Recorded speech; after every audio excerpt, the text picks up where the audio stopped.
What is jealousy saying about us? Insecurity, massive insecurity. I don't feel safe with me, so I don't feel safe with you.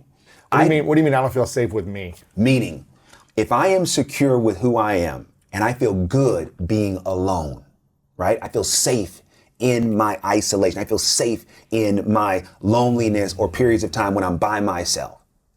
Then I trust that you're going to feel safe and you're going to honor whatever needs to happen. Mm-hmm. But if I don't feel safe, like I don't really like being alone much and I don't really like being by myself, then you don't feel, no, what are you doing? What's the problem? Mm-hmm. What's happening? So that insecurity and not feeling safe with self, you transfer onto the other person. Because if you're content with your personal time, you tend to be more content when others have personal time independent of you. You're not worried. You're not worried, you know? And then also one of the things that could happen is that you got burned in the past. You know, someone did you wrong, they violated your trust, and so fear has crept in, and so that fear is driving your jealousy. Yes. You know, I'm afraid that what happened before is going to happen again. And so as a result, I'm transferring that previous pain onto my present situation. And that's always a recipe for disaster, right? Because the person you're dating is not the person you dated. You can't expect them to repeat the same thing. Exactly. Now, but here's the other thing. Because life is a mirror, right? Yeah. And whatever we put out, we get back. If you keep putting that out, if you put it out on the last situation, this person you're dating may not be a cheater at all.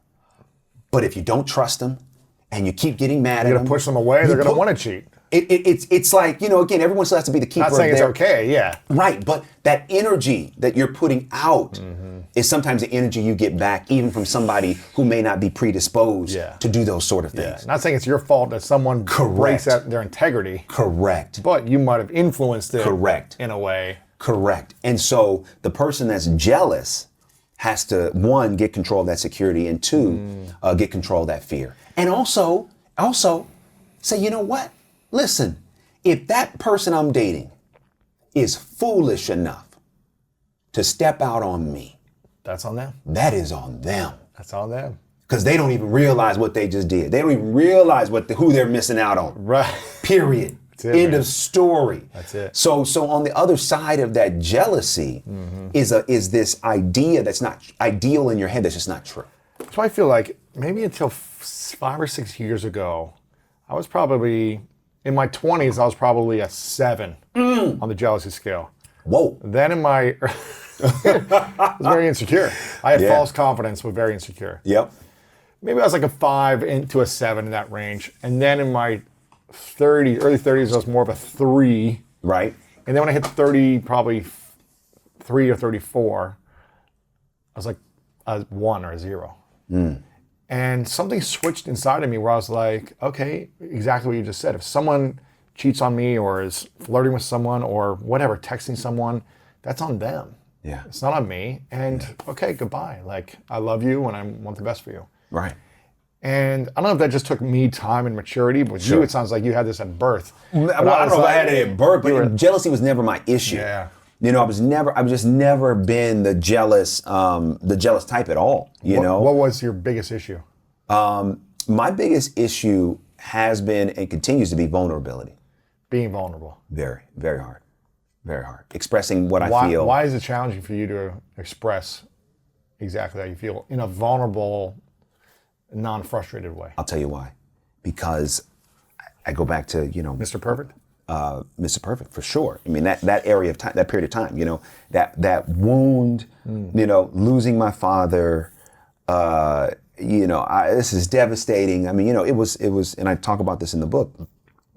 You know, when my father, so my father was an alcoholic. He was in and out of the house pretty much my whole life.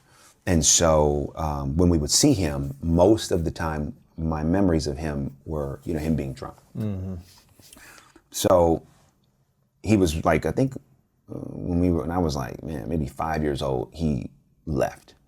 And, you know, was just out. Like for him, alcohol was like somebody being on like hardcore drugs. Yeah. And so he was intermittent from between 5 and 9 when he passed away. Right before he passed away, he had gotten clean. He got a job. He had a place. Wow. We went and saw him, you know. We were like, hey, he's like, hey, you know, he worked at this restaurant. Remember, we went to the restaurant multiple times. On a Sunday night, we got the word that he had a heart attack. He went to the hospital. That Monday after school, me and my brothers and my mom, we go to the hospital. We see him. He's up in the bed just like this, having a conversation. And he said, listen, I'm so sorry for what I've done to you all. He said, I want to get back in your life. I want to get my family back. Wow. I'm coming back to church. That's what he said. Wow. We were like, wow, okay, maybe dad has changed. The next day, we're getting ready to go to the hospital. The phone rings. Mother picks up. Hear this screech, this yell.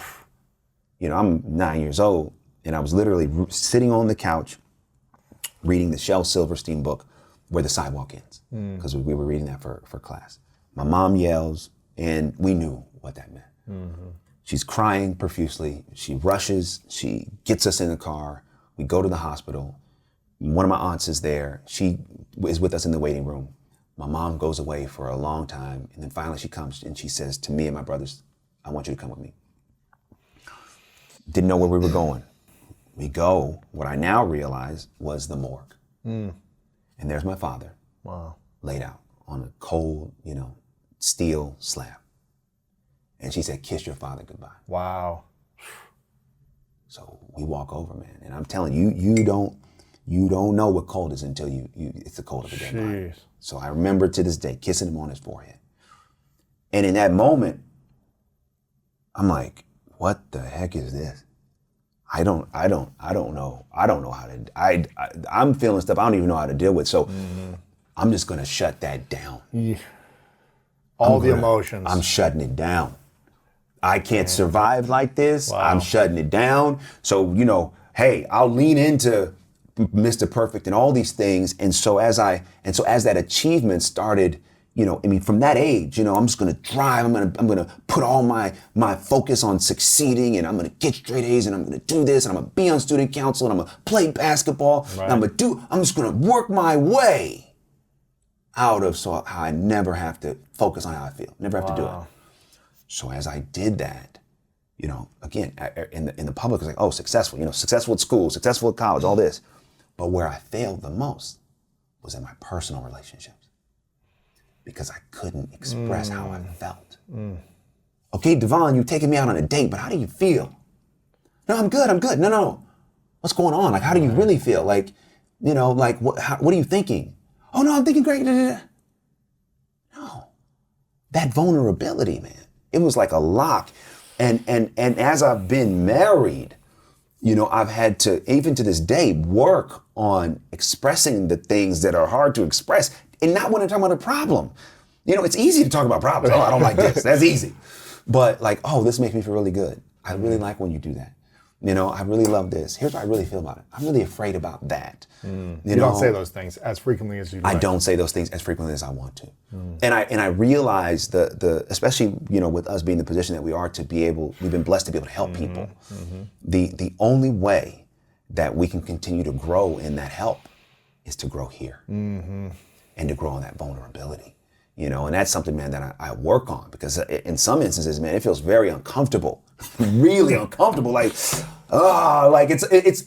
easy. I can stand up in a stadium full of 20,000 people and speak much easier than sometimes one-on-one, me telling, my wife how I feel about certain things.